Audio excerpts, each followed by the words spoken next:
Good morning, ladies and gentlemen. Welcome, Chairman Guang. Good morning, Mr. Meist. Good morning, Dr. Biedermann. It is an honor for me to open our first China Focus Conference. We have chosen the title The Silk Road and Beyond because our conference aims to bring you a clear view on initiatives and changes that have taken off in China on the one hand and their far-reaching effects on our daily lives on the other. And as a European company with a sole shareholder from China, Dagong Europe has a first-hand perspective of this. Let me start with an example to highlight the importance and potential of China.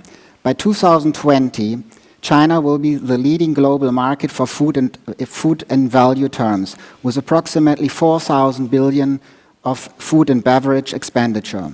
The current level at the moment is about 800 billion.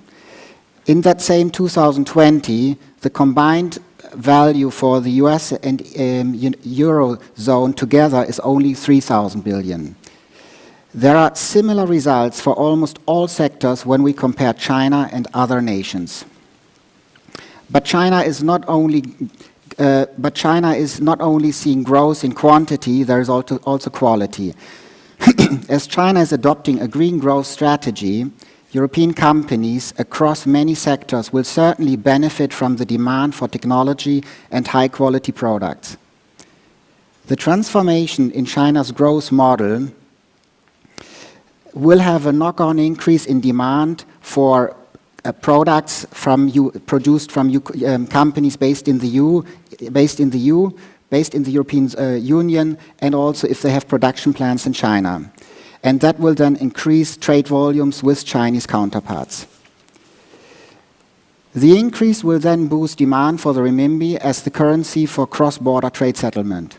Again, taking 2020 as an example, cross-border trade settlement dominated in China's yuan currency is expected to climb to over 50% of the country's total trade, which is more than to double from the current level. Moreover, the transformation of the Chinese financial market is also a natural companion of this green growth strategy.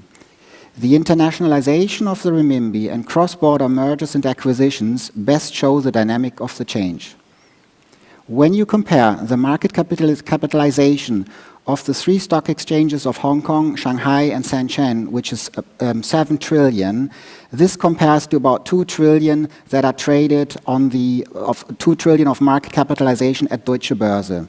Therefore, it is not at all surprising to see that Chinese companies such as Alibaba or Tencent acquire 1 or 2 companies on average each month. At the same time, the Chinese are not only opening up their capital account, but also their investment strategy is moving from a still very much deposit-based saving strategy. They are evaluating now more options outside the China's border. This will potentially pump much more Chinese money outside the country.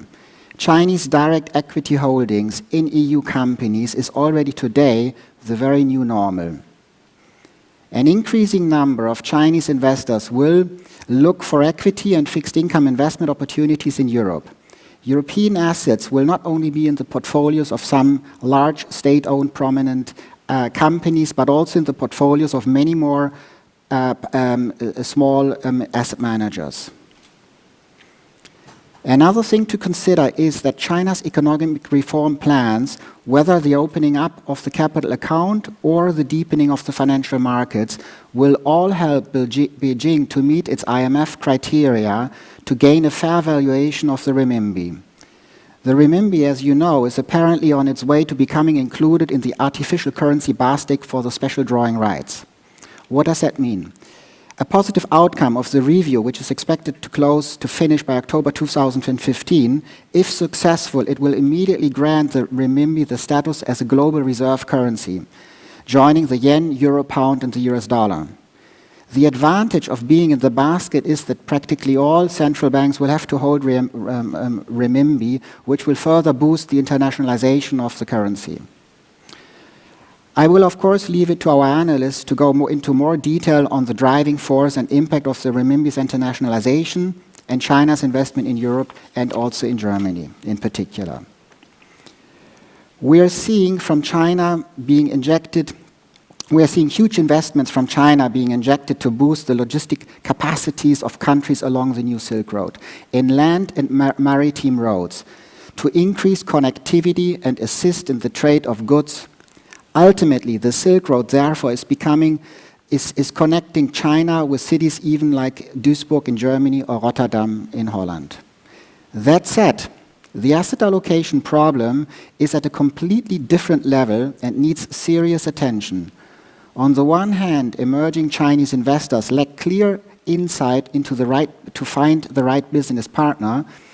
And on the other side, companies and banks in the European Union need to create and maintain solid relationships with Chinese financials and strategic investors. Now, how can the two sides connect? I will let this chart speak for itself. As you can see, and I hope the chart is coming. Can we get the chart? There it is. As you can see from this chart, it clearly illustrates that Dagong Europe has become a regular source of credit information for Chinese investors.